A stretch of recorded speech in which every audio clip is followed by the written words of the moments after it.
Welcome to Pod Hostage Diplomacy. We work to free hostages and the unjustly detained around the world.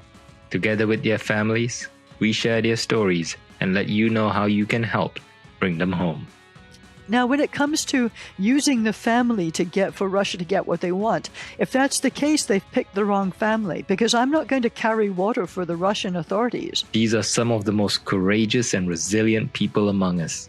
I never thought that my mother, Nahi Tagavi, will ever have a link to negotiations in Vienna about the JCPOA. That's so crazy. People who have never given up hope. Trevor told his girlfriend to tell me to be strong.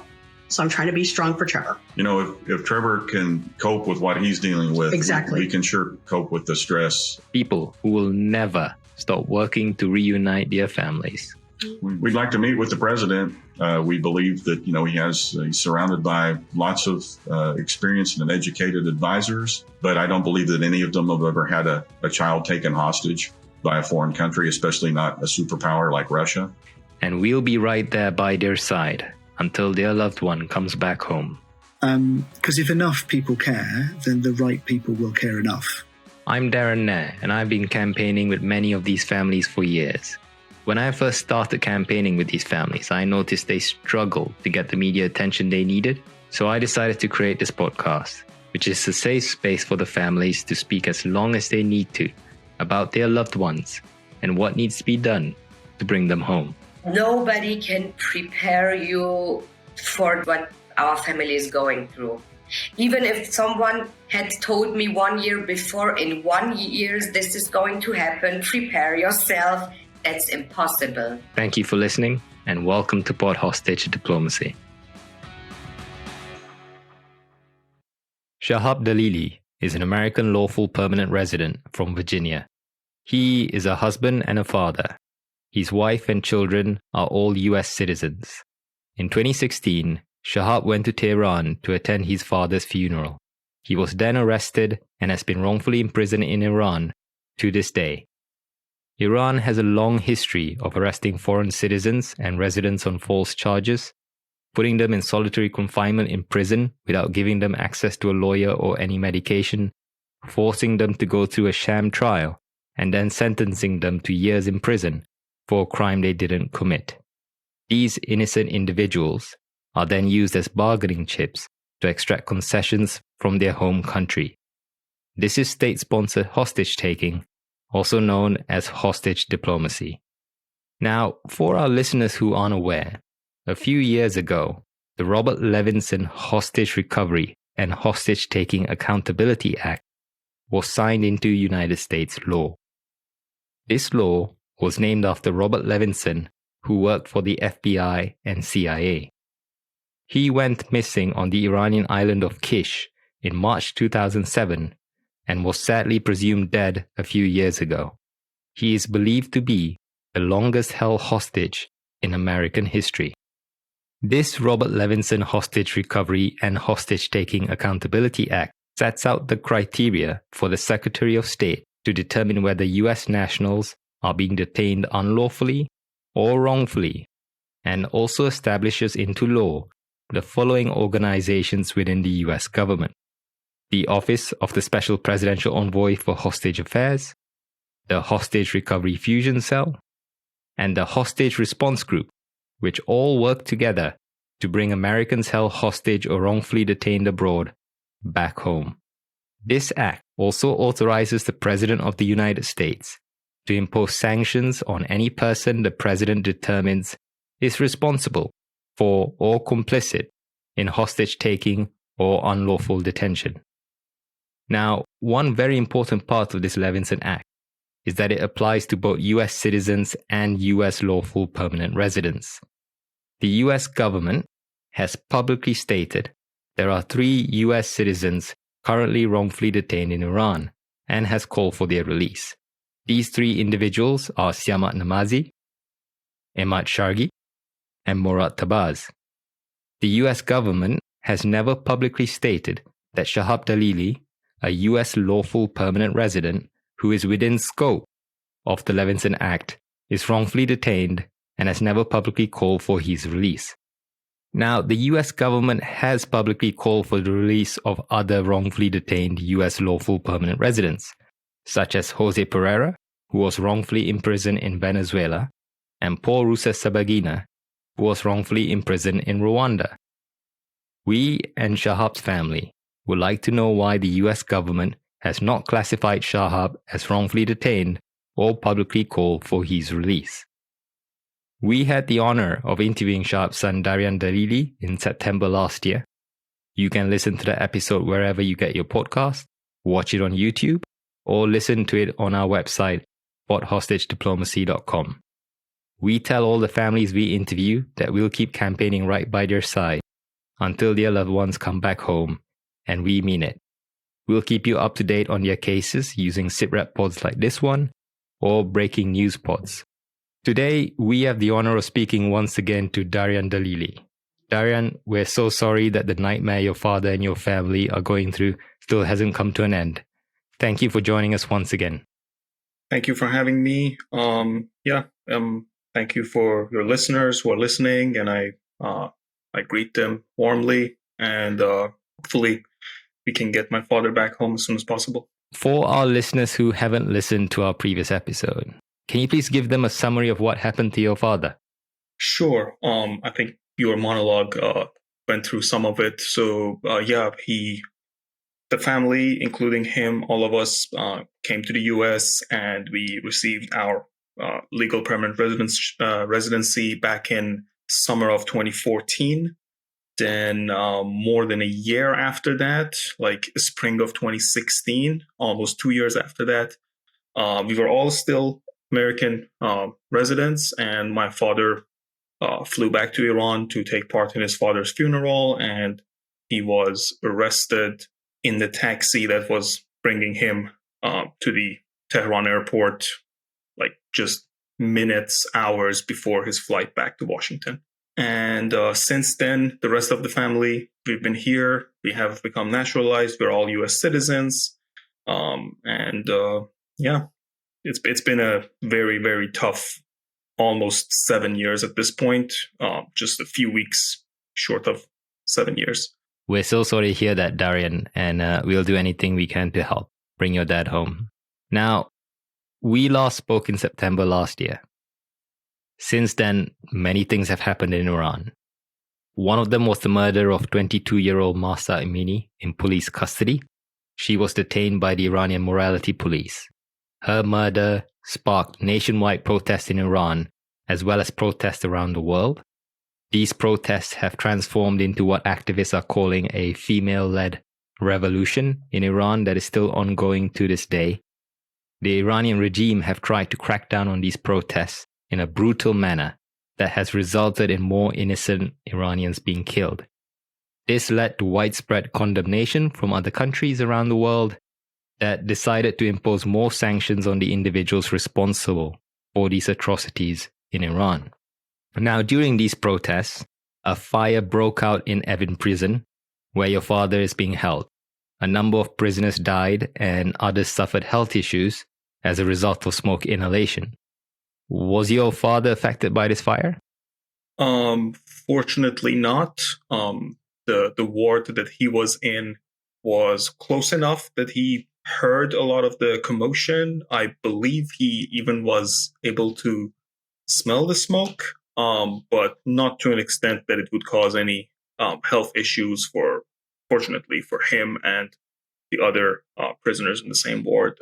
So it wasn't close enough to his ward to be a concern. We were very scared. We were very worried when we heard the news, but in a matter of about 24 hours, we were able to receive calls and confirmations from Iran that he is fine. But yeah, those 24 hours were pretty scary. Well, that's a relief, I guess. So how is your father doing now? The last time we spoke, you mentioned that he didn't have any serious medical conditions. Is that still the case? That is fortunately still the case.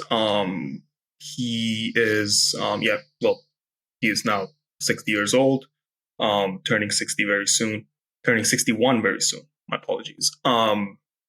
So he's at that age where, it's concerning the fact that he is in prison for something he's not guilty of at that age, that's definitely a concern. But thankfully, he is the strongest of us all. He stays in good spirits when he gets the chance to talk with us over the phone. He's the one lifting us up. I'm proud to say that I have a very, very strong, tough dad. Well, that's good. What are the conditions of your father's detention at the moment? He is, even by their own admission, he's a very well-behaved prisoner. He doesn't get into, he doesn't get into fights. He doesn't do anything like that. He doesn't give them any excuse to want to treat him badly. He's very clever in that regard. He's in, as far as conditions in an Iranian regime prison goes, he is probably doing okay.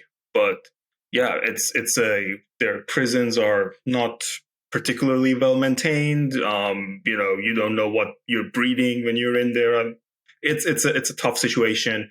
I don't think the COVID situation in Iran is as well maintained, as well basically controlled as it is in the West. So I'm not sure how bad is the risk of infection over there.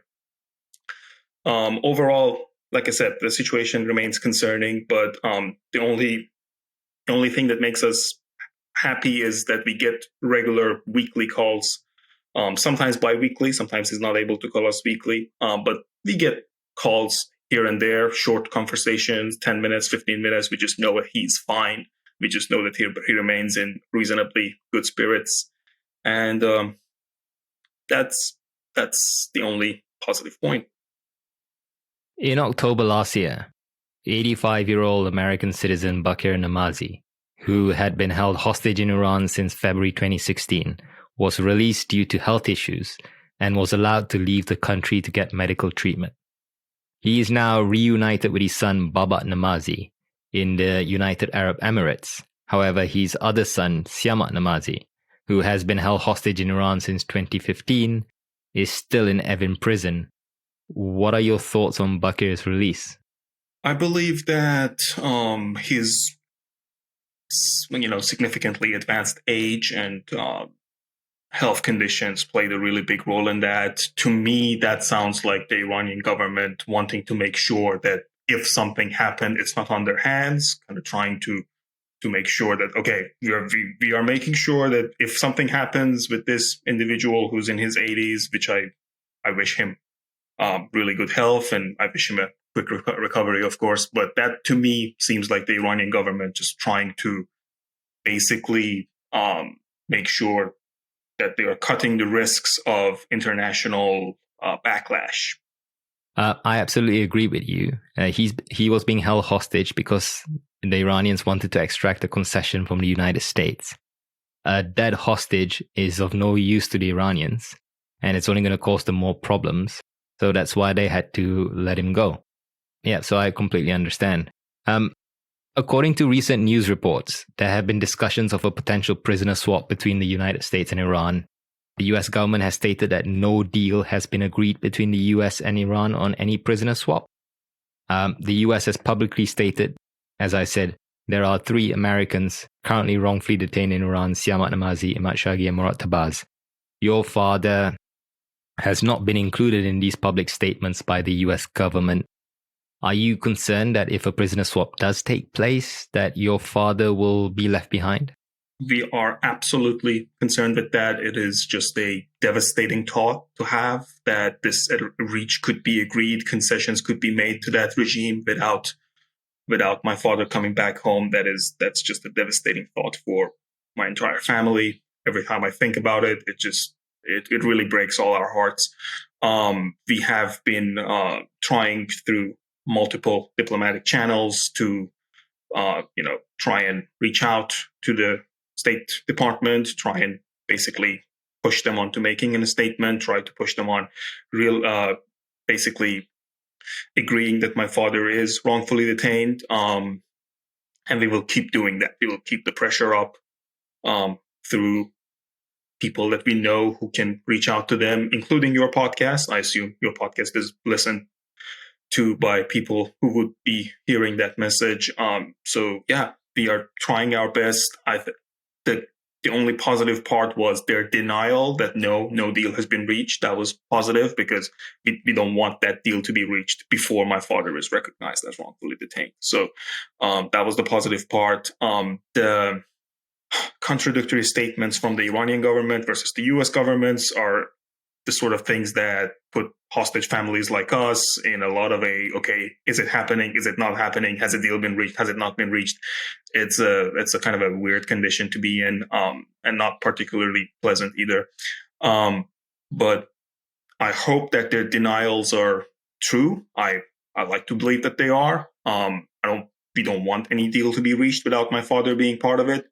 And we will keep the pressure. We will keep the pressure on the State Department, because my father, as you mentioned, is, he's a United States person. So that includes him in the Levinson Act. And the Levinson Act is not only it doesn't specifically mention you have to be a United States citizen to be covered by the Levinson Act. It's for the citizens and permanent residents and for United States persons. And my father qualifies for that. And we will keep our strong standing that based on the Levinson Act, which has been signed into law, which is the law of the land, my father has to be included within any negotiations for a hostage swap, for any sort of hostage diplomacy between Iran and the US. Yeah, so the Levinson Act explicitly includes US lawful permanent residents. Everyone I've spoken with, from state representatives, senators, United States representative of the House, anyone I've spoken with in their offices, they all completely agree with that. So that's not even a question at this point. So has anyone from the US State Department reached out to you or responded to your queries? Not as of yet, but I have it on good authorities that they have received a lot of the letters, not only from us, but from other people within the government who are on our side, who are supporting us. And they have received the letters. They haven't made any statements. They haven't acted upon them, but we will not let go of this pressure. We will keep the pressure on because this has to be done. We have tried to reach out to the State Department. We have tried to reach out to the White House, tried to get them to officially recognize my father as wrongfully detained, and we will keep that pressure. Has any member of the US Congress publicly called for your father's release? Because I saw recently that you met with a congresswoman, I believe Representative Wexton, correct me if I'm wrong? With her staffers, with her top staffers. Yeah, she wasn't there herself, but yeah. So has anyone from Congress actually called for your dad's release? Publicly, I don't believe publicly, but I do believe there have been communications between them and the DOS to that effect. But no public statements, no. So what should President Biden do? President Biden should talk to his Secretary of State, Mr. Blinken, talk to his DOS, and basically tell them that they have to include this person as wrongfully detained, because the letter of the law is what this country should be run on, and the letter of the law says that my father should be part of the Levinson Act. He has to be classified as wrongfully detained, and he has to be part of every negotiation that happens with the Iranians, whether direct or indirect. So obviously media coverage can help tip the balance in your favor. What can journalists and news editors do to help? Every time people like the people from the State Department, one of them, I know their name is Ned Price, or other spokespeople of the State Department, come up with that 3 hostage rhetoric.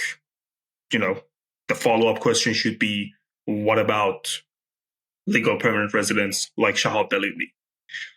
Why not them? Why do you keep pushing with this 3 hostage rhetoric? Why do you put that number on it, limiting them to only 3? That follow-up question, having them basically putting them in that position to have to answer to that, I think is what a journalist could do, which would be very helpful and would be very appreciated. I know of a few of them who have done that, and I really appreciate that. Yeah. So what can the public do to help bring your father home to Virginia?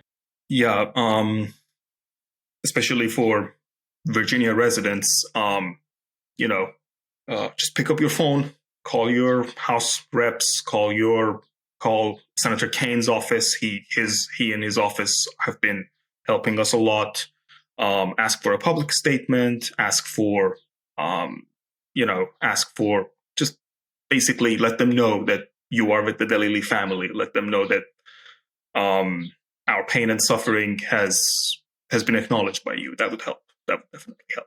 So if any member of the public wants to get more information on your father or the campaign to free your father, how would they do that? There is a Twitter page, Free Shahab Dalili. There's a lot of there's daily posts on that, as far as I know. There is the BOFH, Bring Our Families Home campaign.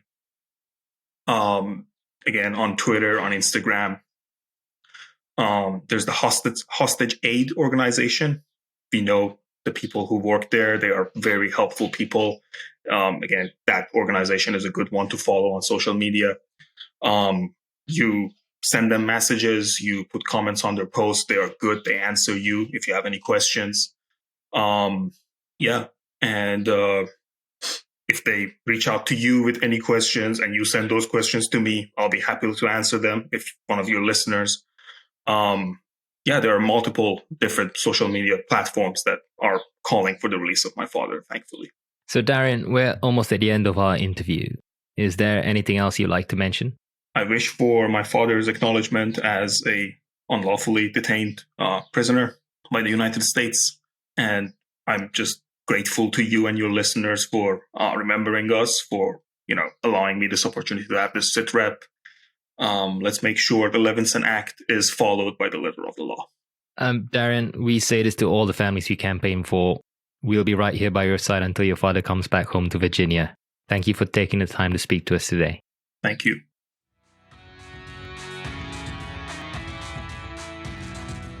Thank you for listening to Pod Hostage Diplomacy. Thank you for giving your time and for showing these families that they're not alone, that there are good, caring people out there willing to stand by their side and help in any way possible. Because if enough people care, then the right people will care enough. This is sort of a basic rule of thumb that is true for all campaigning. If you haven't already, please subscribe to our fortnightly newsletter called The Hostage Briefing. It's the best way to keep up to date with the cases we're working on, as well as new episodes. You can subscribe to this newsletter using the link in the description of this podcast episode that you're currently listening to. Thanks again, and take care.